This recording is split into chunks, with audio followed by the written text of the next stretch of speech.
Оштун батыш тарабынын жашоочулары эми мурдагыдай болуп суудан кыйналышпайт. Бүгүн Ош шаарында көлөмү 6000 кубометрден ашык суу сактоочу жай ачылып, бул самалыкка президент Алмазбек Атамбаев күбө болду. Суу резервуары шаардын батыш тарабында жашаган 40 миңден 60 миңге чейинки тургунду таза суу менен камсыздай турганы айтылды. Кененирээк Нургүл Жумабекова токтолот.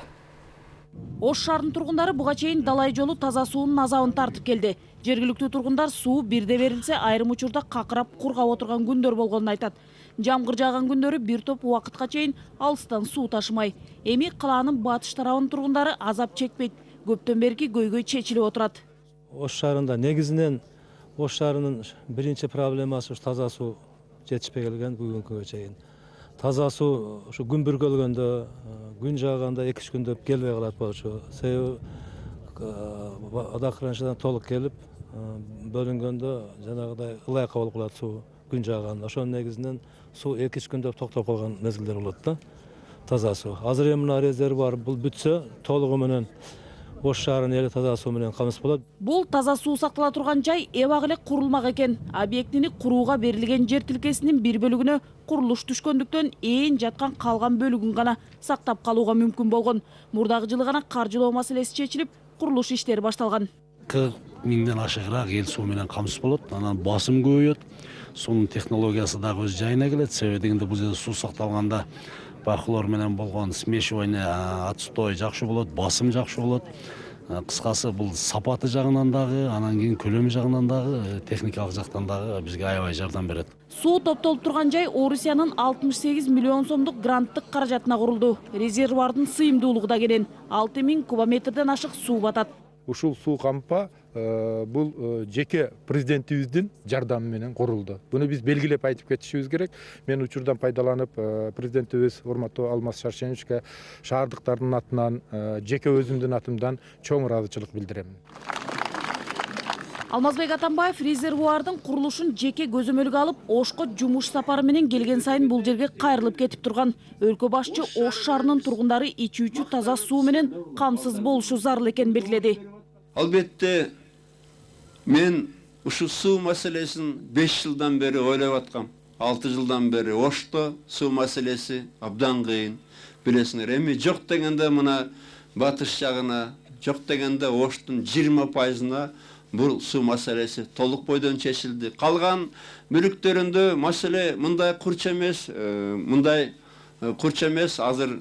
Бирок ал бөлүктөрүн дагы шаардын бөлүктөрүн унутпаш керек. Ош шаарынын тургундарына кайрылган мамлекет башчы тынчтыкты бекем сактап, 6 жыл мурда болгон кайгылуу окуя мындан ары кайталанышына жол берилбеши керек деди. Район ас болгонсуп, область ас болгонсуп, айылдарга чейин бөлүнүп, уруу бөлүнүп атат. Бул абдан туура эмес. Урууну ойлобой, улутту ойлош керек. Улутту ойлош керек. Şu көп улуттун Кыргызстандын ар бир жараны Кудай буйруса кийин мактанып калыш керек. Мен кыргыз жаранымын. Мага ишенип койгула. Мына болгону 5 жылдын ичинде кээ бир комшу мамлекеттерден ашып кетти Кыргызстан. Комшу мамлекеттерде көрүп атасыңар. Акыбал кандай? Валютасы кандай? Свети кышында болдубу жокпу көрүп атасыңар. Келечеги кандай көрүп турасыңар. Ошол эле учурда президент үй бүлөлүк башкарууну орнотуп, өлкөнү каалагандай тоноп качып кеткен Акаев менен Бакиев жазасын аларын айтып, апрель-март революциясынын түп көзөгү аксыда башталганын белгиледи. Чындыгында апрель окуясында маанисин жакшы билбей атабыз. Апрель окуясы бул аксыда башталганды. Мына эртең аксыга баратам. 17 март 2002 жылы Кыргызстар биринчи жолу чыккан. Мына билесиңер, үй бүлөлүк башкаруу болуп, Акаевдин үй бүлөсү Кыргызстанды сөмүрүп, кемирип жаткан кезде аксылыктар чыгып, мына биринчи жигиттерибиз каза болгон. 2005 жылы көтөрүлүп, керек болсо үй бүлөсү менен айдап чыкканбыз Акаев.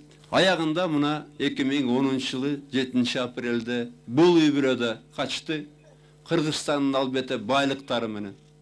Акаевы Москвада жыргап жүрөт. Бакиевтер бирөөсү Минскте бир үй бүлө жатат, бир тобу Минскте жыргап жүрөт. Бирөөлөрү Лондондо жыргап жүрөт.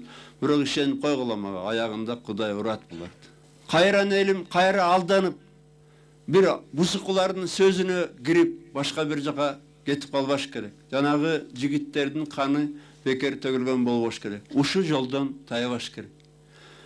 Бийликти эл шайлаш керек. Таза шайлоодо. Бийлик алмашып туруш керек. Президент баш бол. Бир сүрөк отурдуң кетишиң керек. Ким болсоң да. Жакшы иштеп берсең, Кудай кийин эл батасын берет. Соңку учурда өлкөдө жогорку кызматынан кол жуугандар кайрадан бийликке келүүнүн амалын ойлоп, элди көчөгө чыгарып жаткандар жандана баштаганы боюнча да Алмазбек Атамбаев пикирин айтты. Бул кээ бир адамдар бар бизде. Кан төгүлгөн сайын акча табат. Бирлер өлүп көчөдө калат, бирөлөр 2-3 этаж үйлөрдү салып жыргайт.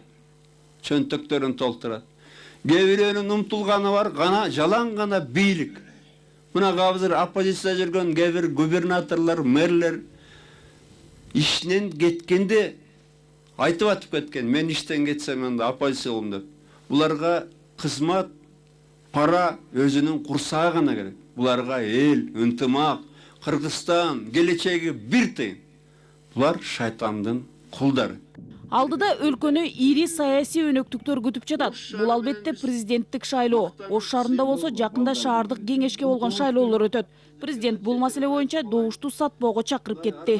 Муну өзүңөр өтмөйүнчө токтобойт да. Бир жолу элдин бир бөлүгү добушун сатат, экинчи жолу сатат, анан ойронот да. Анткени добуштарды сатып алган депутат же добушуңарды сатып алып президент болгон адам кайрылы өзүңөрдү куздурат ошол акчаны. Аны унутпагыла да. Алмазбек Атамбаевдин айтымында коомдогу ынтымак туруктуу өнүгүүнүн кепилдиги. Мындан улам элди улутка, урууга бөлүп жаруу мүмкүн эмес. Өлкөнүн ар бир тургуну биринчи кезекте өзүн Кыргызстандын атуулу катары сезиши керек, деди президент. Нургүл Жумабекова, Канат Каниметов, Бактурсун Дүйшөнбеков, Коомдук биринчи канал, Ош облусу.